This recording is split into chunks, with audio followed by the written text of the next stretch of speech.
आपणको प्रिय कार्यक्रम अंतरालयर आज अध्याय को आपन स्वागत करुछि मुशुलाग्ना आ प्रति एपिसोड परि आज मथे हम सहित अछंती जणे खास अतिथि जाको सहित आमे हवा अनेक कथावार्ता।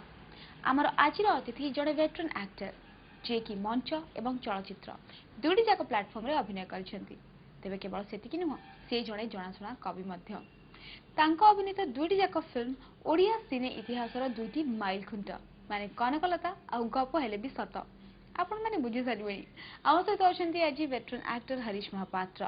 तेबे तांको सहित कथावार्ता आरंभ करबा पूर्वरु आसंतु तांको विषय किछि जानि नेबा इ छोटिया झलक माध्यम रे। हरीश महापात्र ओडिसार साहित्य और कला जगतर एक जणा सुना ना। आईन रे स्नातक पाठ पढ़ी मध्य अभिनय को केबे जीविका रूपे ग्रहण करनथिले।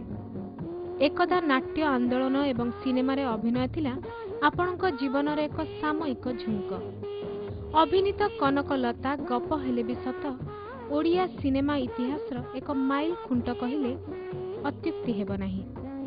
आपणक रचित नाटक मरीचिका, आसन्न अंधकार, धूसर दिगंत एक भिन्न स्वादर नाटक थिला। ओडिसार युव छात्र आंदोलन रे एकदा आपण अग्रणी भूमिका नै अनेक बार कारावरण करिसंती।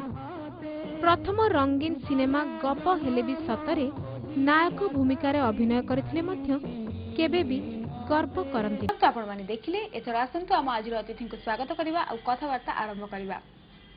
हरीश नमस्कार, अंतराले को आपण को स्वागत। आपण अभिनय करिवा केबेठु आरंभ कले? मोर अभिनय प्रति स्कूल जीवन रे मोर आग्रह थिला, किंतु कॉलेज जीवन रे ता अधिक हैला। कारण मो कॉलेज जीवन रे जदि मो समाज सेवा प्रति मोर आग्रह थिला, अभिनय प्रति इक्वली मोर आग्रह थिला। जेतोले आसिली अनंत महापात्र, हेमंत दास, अक्षय महांती, सामुएल सौबाबी एमान मोर आहुरी द्विगुणित हैला मोर अभिनय आग्रह। तेणु कॉलेज जीवन रे समाज सेवा, छात्र राजनीति सहित अभिनय प्रति मध्य मो समान समय दउथिली। पिलादिने आपण अनेक नाटक करछंती, सेतेबेले कोन सब चरित्र अभिनय करथिले आपण नाटक रे? मो नायक भूमिका रे अभिनय करथिल सब नाटक रे। कार्तिक रथकर मते दुईटी नाटक रे मो अभिनय करिछि। तेबे से समय रे एम्ति गोटे को नाटक थिबो जार चरित्र आपण को बहुत मोटिवेट करथिबो आगु को जाई कि एक्टिंग को बेसी समय दवा पई बा आग्रह बढ़ी थिबो आपनकर? हां, अनेक नाटक तो हेछि। सामुएल सौबाबी भाईंकर निर्देशना रे हेछि, अक्षय महांती का निर्देशना रे हेछि, हेमंत दासंकर अभिनय निर्देशना रे हेछि। मते वैद्यराज मग डॉक्टर बोली गोटे माने नाटक थिला, तते सागर दास मध्ये आगर माने पुराना हमर हास्यरस अभिनेता से मध्ये मो संग अभिनय करथिले। सेटा मते सबुठ भल लागिथिला। भल पाठ पढुथिले, आपण आईन रे स्नातक करिसंती, आपण को अभिनय करबा को घरे को दृष्टि देखुथिले? परिवार तो एक रक्षणशील परिवार निश्चित भाव रे, तथापि केबे मते केही सतरे बाधा देई नांती। कारण आपण को घरे आउ केही अभिनय फील्ड रे केबे किछि ना ना आउ केही आग्रह देखि नथिले? प्रतिभा केबे हिनी घर तरफ प्रतिभा। तेबे आईन रे स्नातक कला परे आपण ताकू पेशा न करी कि अभिनय रे एते समय देले आपण को लागले? अभिनय तो सेते पेशा नथिला, से गोटे शौक थिला। आज्ञा अभिनय, नाटक अभिनय हो कि सिनेमा अभिनय मध्ये हो, चलचित्र अभिनय हो, गोटे शौक थिला। कनकलता गपहली सते मध्ये मो प्रोफेशन हिसाब रे केबे देखि नथिली, शौक हिसाब रे अभिनय करथिली। सेते बेले प्रोफेशन एते लुक्रेटिव नथिला।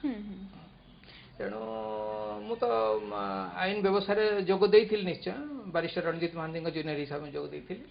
किंतु मोर सामाजिक क्षेत्र रे काम करिवार जो बेसी आग्रह सेति पई मते बाधा देला। आईन व्यवसाय रे मध्ये मु समय दे पारली। ते कॉलेज जीवन रे आपण राजनीति सहित ओतप्रोत भाबे जोड़ित स्टुअर्ट विज्ञान कॉलेज सभापति थिली 66 मसिया रे। तेबे युवा आंदोलन सेतेबेले कोन छात्र कांग्रेस रे मध्ये मु सभापति थिली। मोर माने संपादक थिले माने पंचानन कानून गो पूर्वतन मंत्री विजय लक्ष्मी साहब मोर वाइस प्रेसिडेंट थिले। मु सभापति थिले ओडिसा छात्र कांग्रेस रो। आपण को प्रथम फिल्म थिला कनकलता, तार प्रपोजल आपण को केमति आसिला?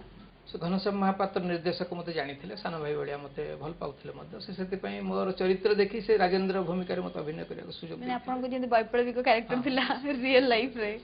तो एटा गोटे कमर्शियल फिल्म नथिला, ए गोटे आर्ट फिल्म थिला, गोटे सोशल इश्यू को नेकी फिल्म थिला। एक्सपीरियंस केमति थिला से फिल्म रो? मते खूब भल लागितला, जब सैटिस्फैक्शन थिला। तो फिल्म टी रिलीज होला परे बहुत भल एप्रिसिएशन मिलथला एवं इंटरनेशनल फेस्टिवल रे मध्ये यार स्पेशल स्क्रीनिंग हेतला। जेतेबेले आपण जाइतले सेठिका स्क्रीनिंग पई कोन एप्रिसिएशन देखथले सेठिका इंटरनेशनल ऑडियंस को तरफ रो?